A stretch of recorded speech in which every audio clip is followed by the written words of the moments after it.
नमस्कार दोस्तों, स्वागत है आपका हमारे YouTube चैनल द अर्थ में। दोस्तों, अगर हमारे वीडियो आपको पसंद आए तो लाइक और सब्सक्राइब जरूर कीजिएगा और ज़्यादा से ज़्यादा शेयर कीजिएगा। देखिए दोस्तों, आज अपन शुरू करने वाले हैं दूसरा चैप्टर, विश्व की प्रमुख जनजातियाँ।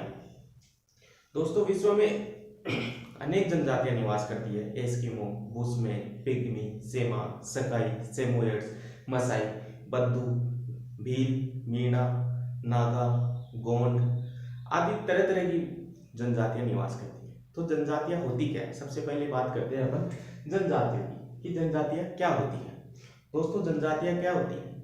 जनजातीय लोगों का वो समूह है, जनजातीय लोगों का वह समूह है जो सामाजिक रीति रिवाजों और सांस्कृतिक परंपराओं के द्वारा एक दूसरे से घनिष्ठ रूप से संबंधित होते हैं।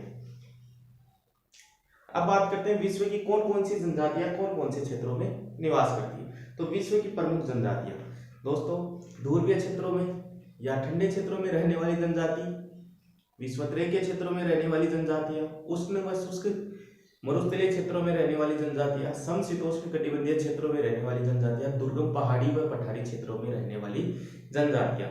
यानी स्थल के टेम्परेचर के अनुसार या उसके तापमान या जलवायु दशाओं के अनुसार अपन इनका अध्ययन करेंगे एक एक करके। तो सबसे पहले देखते हैं कि कौन कौन सी जनजातियां कौन कौन से क्षेत्रों में निवास करती है। पहली है ध्रुवीय या ठंडे क्षेत्रों में निवास करने वाली जनजाति। ध्रुवीय व ठंडे क्षेत्रों में निवास करने वाली जनजाति है दोस्तों एस्किमो या सेमोयड्स।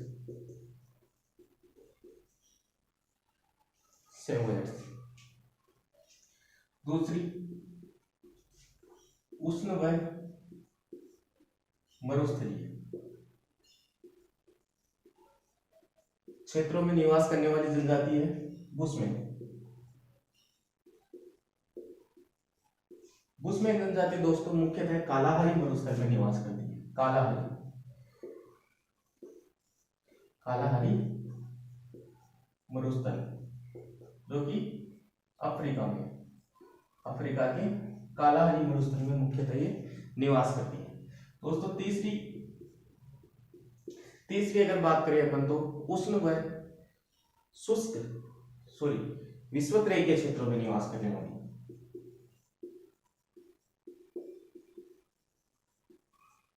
विषुवतीय के क्षेत्रों में निवास करने वाली जनजाति, विषुवतीय के क्षेत्रों में निवास करने वाली जनजाति है पिग्मी, सेमांग और सकाई। पिग्मी, सेमांग और सकाई। पिग्मी, सेमांग और सकाई। अब बात करते हैं दोस्तों समशीतोष्ण कटिबंधीय या उष्ण कटिबंधीय। समशीतोष्ण कटिबंधीय क्षेत्रों में निवास करने वाली जनजाति ये है किर्गिज।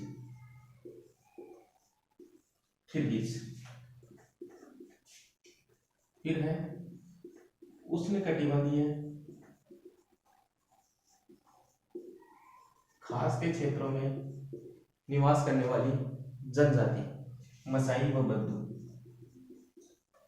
मसाई और बद्दू। लास्ट है दुर्गम पहाड़ी व पठारी क्षेत्रों में निवास करने वाली जनजातियां। दुर्गम पहाड़ी व पठारी क्षेत्रों में निवास करने वाली जनजातियां हैं भील, गोंड, मीणा, संथाल तथा नागा। ये जनजातियां दुर्गम पहाड़ी और पठारी क्षेत्रों में निवास करती है। एक बार फिर से मैं रिपीट कर देता हूँ। ध्रुवीय या ठंडे प्रदेशों में निवास करने वाली जनजातियां एस्किमो और सेमोयड्स। उष्ण कटिबंधीय मरुस्थलीय क्षेत्रों में निवास करने वाली जनजाति है बुशमैन जो मुख्यतः कालाहारी मरुस्थल जो अफ्रीका में स्थित है वहां निवास करती है। विषुवतीय जो प्रदेश है उनमें निवास करने वाली जनजातियां हैं पिग्मी, सेमांग और सकाई। समशीतोष्ण कटिबंधीय क्षेत्रों में निवास करने वाली जनजाति है किर्गिज। उष्ण कटिबंधीय घास के मैदानों में निवास करने वाली जनजाति है मसाई व बद्दू तथा दुर्गम पहाड़ी तथा पठारी क्षेत्रों में निवास करने वाली जनजाति है भील, गोंड, मीणा और संथाल। ये जनजातियां विश्व के विभिन्न प्रदेशों में जलवायु के अनुसार इधर उधर विस्तृत रूप से फैली हुई है। अब बात करते हैं दोस्तों सबसे पहले एस्किमो जनजाति की। एस्किमो दोस्तों, एस्किमो ध्रुवीय में ठंडे प्रदेशों में रहती है, तो सीधी सी बात है कि ये उच्च अक्षांशों में निवास करती है, यानी पृथ्वी के उच्च अक्षांशीय क्षेत्रों में ये मुख्यतः निवास करती है। तो देखिए इस डायग्राम के अकॉर्डिंग मैं आपको समझाने की कोशिश करता हूँ।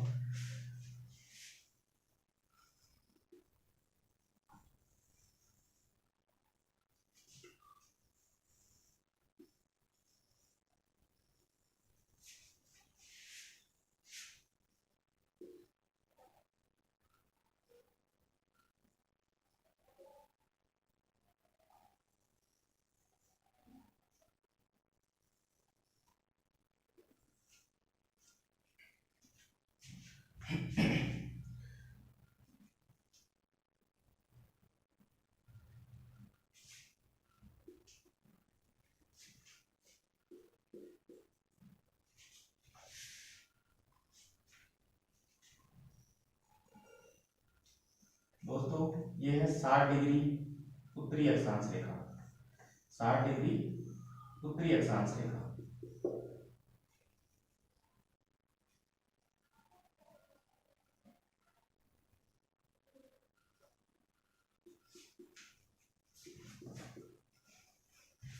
ये है 75 डिग्री उत्तरी अक्षांश रेखा।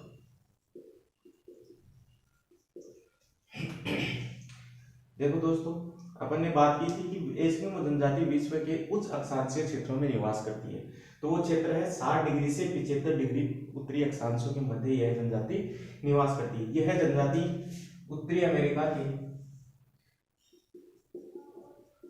अलास्का,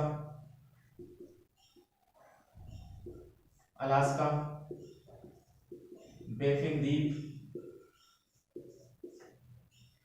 उत्तरी कनाडा, हडसन की खाड़ी,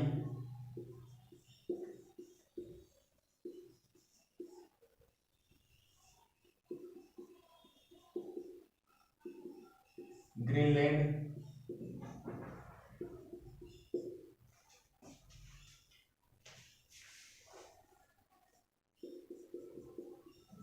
उत्तरी साइबेरिया, आर्कटिक प्रदेश,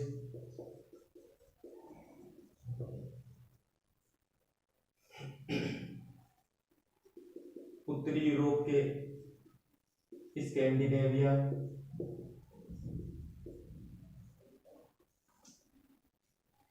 इन क्षेत्रों में यह मुख्यतः निवास करती है।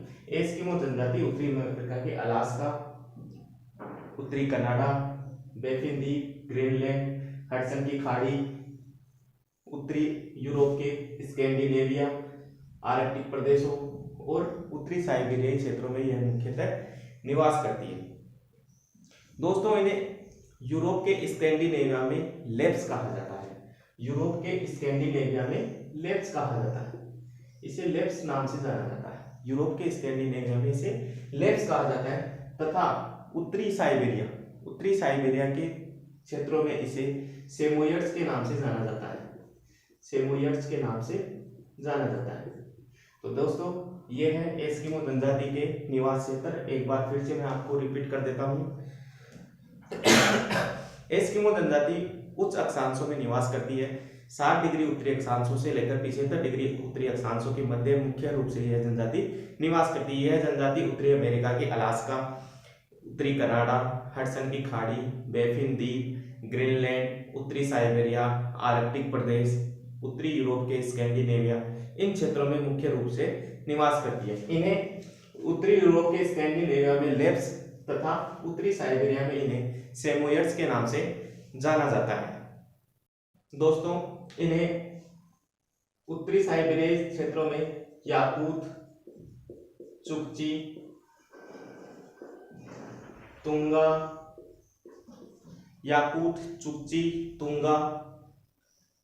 आदि नामों से भी जाना जाता है। स्कैंडिनेविया में इनको लेप्स के नाम से जाना जाता है। उत्तरी साइबेरियन क्षेत्रों में सेमोयेड्स, याकूत, चुकची तथा तुंगा आदि नामों से इनको जाना जाता है। देखते हैं दोस्तों एस्किमो के बारे में। एस्किमो का अर्थ होता है दोस्तों कच्चा मांस खाने वाले मानव। एस्किमो जनजाति 60 डिग्री से 75 डिग्री उत्तरी अक्षांशों के मध्य निवास करती है। तो सीधी सी बात है, ठंडे क्षेत्र है, ठंडे प्रदेश होने के कारण यहाँ किसी प्रकार की वनस्पति नहीं जाती, तो ये लगभग मांसाहारी होते हैं। तो इनके नाम से ही तात्पर्य है कि ये कच्चा मांस खाने वाले मानव हैं। दोस्तों अनेक मानव शास्त्रियों का मानना है कि एस्किमो जनजाति मूलतः एशिया के निवासी थे। एस्किमो जनजाति मूलतः एशिया के निवासी थे, यानी उनको एशिया की मंगोलाइड जाति से जोड़ा गया है। मंगोलाइड जाति और एस्किमो दोनों के जो शारीरिक लक्षण होते हैं वो सेम होते हैं, इसलिए कई मानव शास्त्रियों ने कहा है कि यह एशिया के मंगोलाइड प्रजाति का ही एक रूप है, तथा कुछ मानव शास्त्री ने अमेरिका के रेड इंडियन से भी जोड़ते हैं। दोस्तों अब आगे देखो एस्किमो लोगों की जलवायु की दशाएं, यानी जहां एस्किमो लोग रहते हैं वो कौन सी जलवायु में रहते हैं, किस प्रकार की वहां की जलवायु पाई जाती है। तो जलवायु दशाएं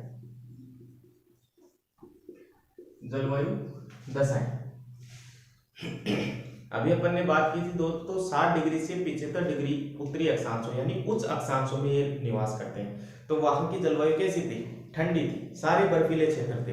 तो यहाँ सर्दी की ऋतु बहुत लंबी होती है, सर्दी की ऋतु बहुत लंबी होती है तथा ग्रीष्म ऋतु बहुत छोटी होती है। इन क्षेत्रों में औसत वार्षिक तापमान 0 डिग्री सेंटीग्रेड से भी नीचे रहता है। टेम्परेचर कितना रहता है, 0 डिग्री सेंटीग्रेड से भी नीचे रहता है।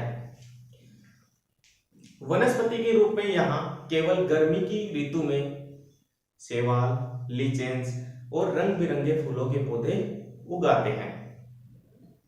अब देखिए दोस्तों आगे इनकी शारीरिक संरचना। शारीरिक संरचना किस प्रकार की होती है, शारीरिक संरचना किस प्रकार देखने में ये अपन को लगते हैं। तो सबसे पहले लेते हैं शारीरिक संरचना में कद। ये इनका कद कैसा होता है, इनका कद मध्यम होता है। दोस्तों ये मध्यम कद के होते हैं। मध्यम कद मतलब 5 फीट, 5 फीट के आसपास इनकी हाइट होती है। इनका चेहरा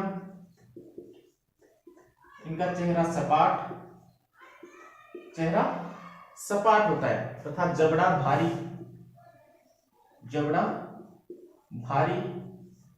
तथा गाल की हड्डियां उभरी हुई होती है आगे देखो दोस्तों रंग। अब इनका रंग कैसा होगा, हल्का पीला रंग होगा, हल्का पीला।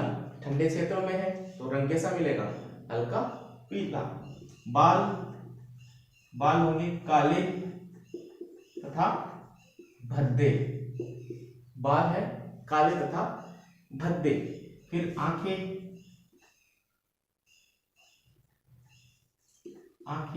छोटी, तिरछी तथा अधखुली, छोटी, तिरछी तथा अधखुली और भूरे रंग की। बाद में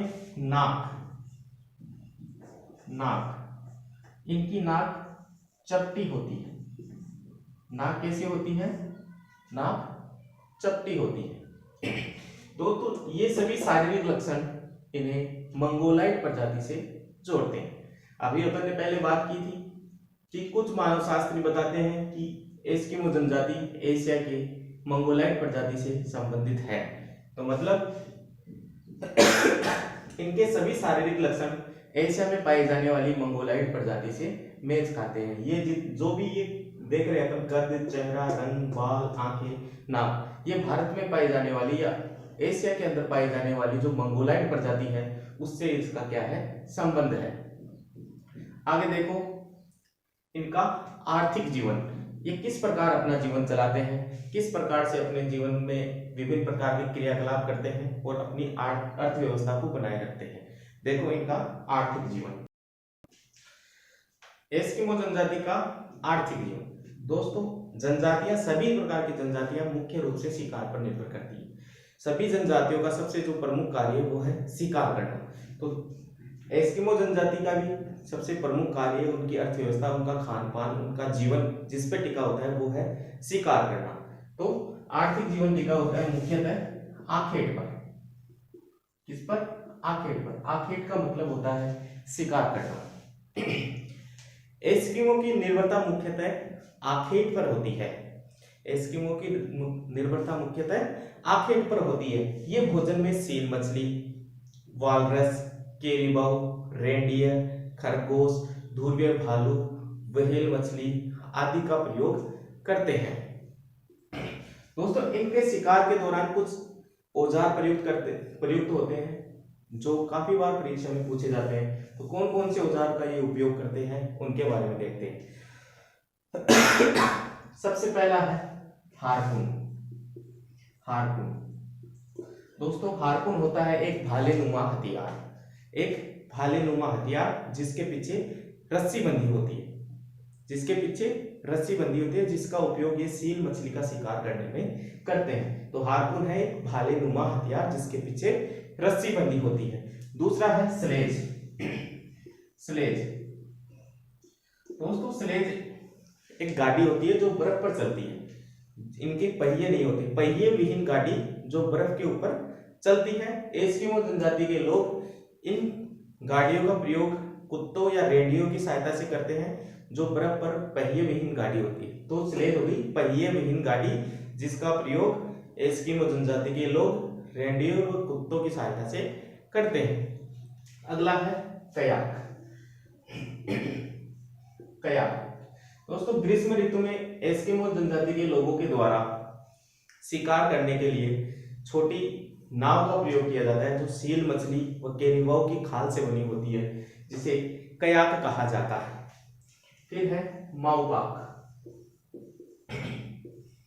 माउपाक सर्दी की ऋतु में जब पानी जम जाता है, समुद्र का पानी जम जाता है, तो इनके शिकार करने में थोड़ी सी कठिनाइयां होती है, क्योंकि ऊपरी सतह है पानी की वो जम जाती है, तो मछलियां सतह पर आ नहीं पाती। तो ये शिकार कैसे करेंगे?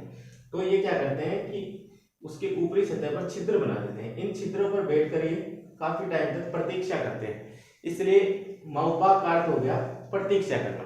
तो सील मछली का सर्दी की ऋतु में सील मछली का शिकार करने के लिए ये छिद्रों के ऊपर बैठे रहते हैं और मछली के आने का इंतजार करते हैं।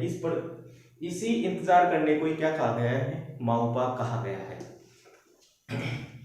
आगे है उमियाक।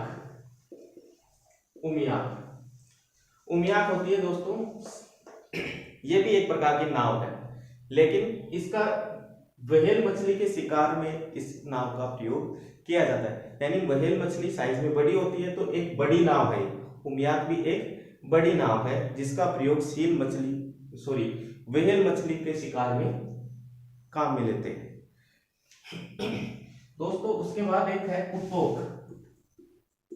उत्तोक काफी बार पूछा गया क्वेश्चन है, उत्तोक क्या होता है?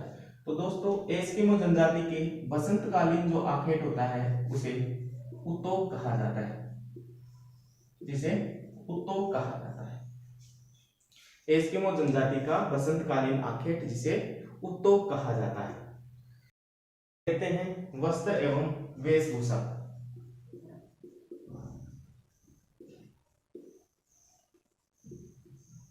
वस्त्र एवं वेशभूषा दोस्तों, एस्किमो लोग जनजाति के लोग वस्त्र एवं वेशभूषा भी अलग ही ढंग की पहनते हैं। एस्किमो जनजाति मुख्यतः सील मछली, रेंडियर, ध्रुवीय भालू आदि जानवरों की खाल से बने वस्त्र पहनते हैं। दोस्तों, इनके प्रमुख वस्त्रों में है तिमियाक। तिमियाक दोस्तों, तिमियाक होता है सील मछली की खाल से बना आंतरिक वस्त्र। सील मछली की खाल से बना आंतरिक वस्त्र जिसे जर्सी के रूप में ये पहनते हैं। यानी सील मछली की खाल से बनी हुई जर्सी जिसे ये आंतरिक वस्त्र के रूप में पहनते हैं। दूसरा है अनोहाक। अनोहाक दोस्तों, अनोहाक क्या होता है? तिमियाक के ऊपर पहने जाने वाला वस्त्र जो रेंडियर की खाल का बना होता है। तिमियाक के ऊपर पहने जाने वाला वस्त्र जो रेंडियर की खाल का बना होता है अनोहा कहलाता है। दोस्तों आगे देखो, कार्निक। कार्निक होते हैं सील मछली की खाल से बने हुए जूते, कार्निक कहलाते हैं। फिर है चश्मा। दोस्तों बर्फीले क्षेत्रों में रहते हैं तो सूर्य की किरणें जैसे ही बर्फ पर पड़ती है तो तेज गति से टकरा कर आती है, जिससे आंखें खराब होने का डर है। उनसे आंखों के खराब होने से बचने के लिए ये एक विशेष प्रकार के वालरस जो मछली होती है उसके दांतों से बना हुआ जो चश्मा पहनते हैं, वो धूप से बचने के लिए पहनते हैं। आगे देखिए, निवास स्थान या मकान। दोस्तों एस्किमो लोग इग्लू में रहते हैं। इग्लू होता है बर्फ से बना हुआ गुंबदाकार मकान, जिसे ये इग्लू कहते हैं। ये लोग इग्लू में निवास करते हैं।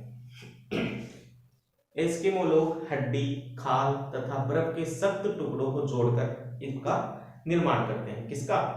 इग्लू का निर्माण करते हैं। और एक गुंबदाकार आकृति में बना होता है। कैसा बना होता है? गुंबदाकार। इस प्रकार की आकृति में बना होता है दोस्तों।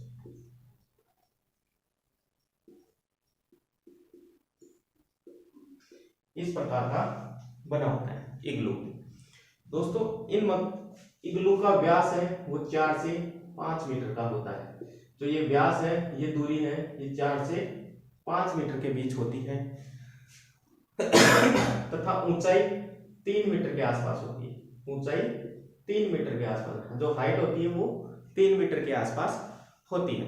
इग्लू को गर्म रखने के लिए इसके अंदर की तरफ दीवारों पर तथा फर्श पर ये सील मछली की खाल लगा देते हैं। इसको गर्म रखने के लिए दीवारों पर, फर्श पर सील मछली की खाल लगा देते हैं तथा रोशनी के लिए सील मछली की जो चर्बी होती है उसका ये उपयोग करते हैं। उसको जलाकर रोशनी के रूप में काम में लेते हैं। इग्लू में एक छोटा सा द्वार होता है। ये जो देख रहे हो आप, ये छोटा सा द्वार होता है जिसमें लेट के ही तो अंदर जाना पड़ता है और लेट कर ही बाहर आना पड़ता है। दोस्तों ग्रीष्म काल के दौरान रेंडियर या सील मछली की खाल से बने हुए टेंटों का उपयोग ये लोग करते हैं। ये तो सर्दियों में, गर्मियों में टेंटों के रूप में सील मछली की खाल और रेंडियर की खाल का उपयोग ये लोग करते हैं। दोस्तों लास्ट में देखिए, सांस्कृतिक वातावरण। किस प्रकार के वातावरण में ये, किस प्रकार की समाज की इनकी स्थिति है, समाज में कैसा ढांचा है, उसके बारे में देखते हैं। देखिए सांस्कृतिक वातावरण।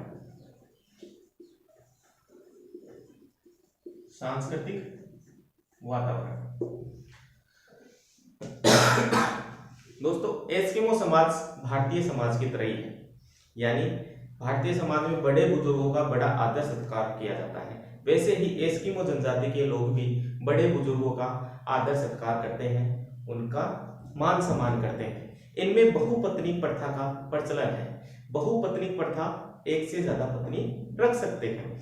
एस्किमो लोग जादू टोनों में भी विश्वास करते हैं तथा भूत प्रेतों में भी इनका बहुत अटूट विश्वास होता है। दोस्तों इनके जीवन में ओझा का एक महत्वपूर्ण स्थान होता है।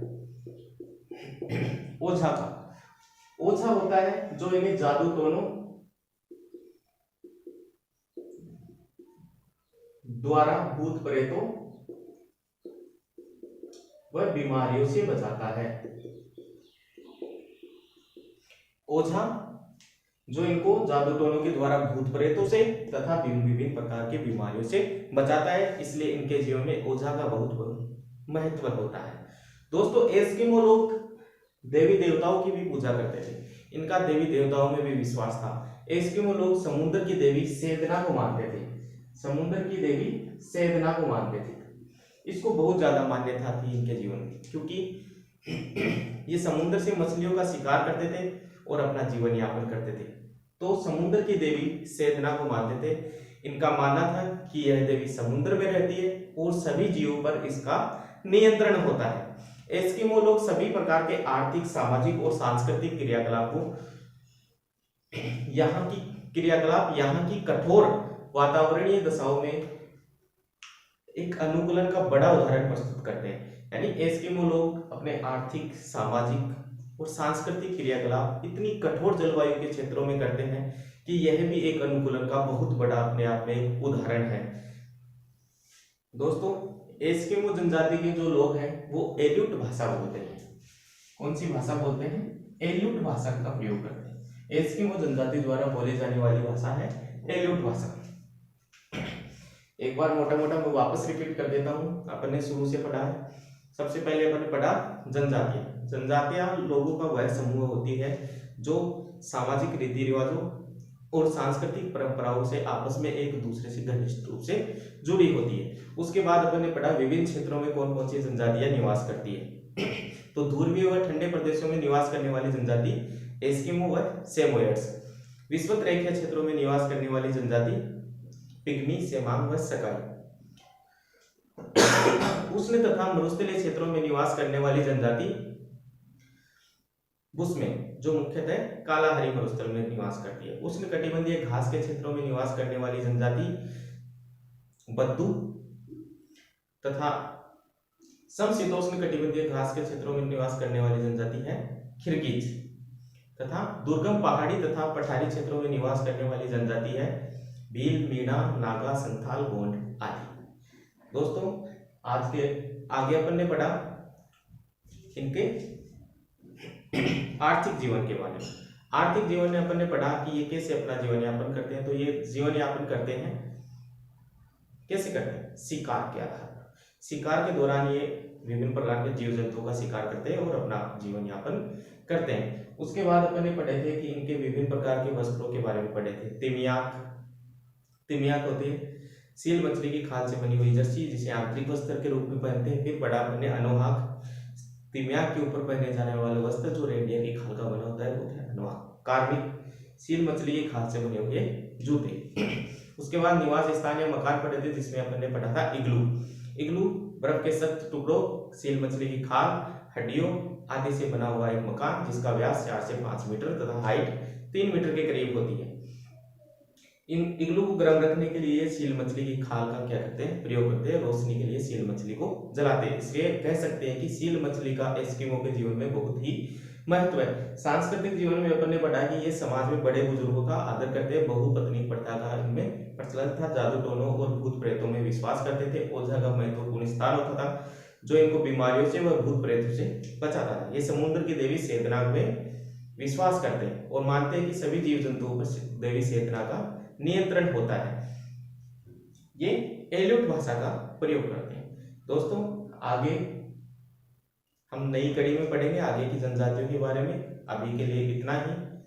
उम्मीद करता हूँ आपको यह वीडियो पसंद आया होगा। तो ज्यादा से ज्यादा लाइक और सब्सक्राइब करें और शेयर करें। जय हिंद, जय भारत।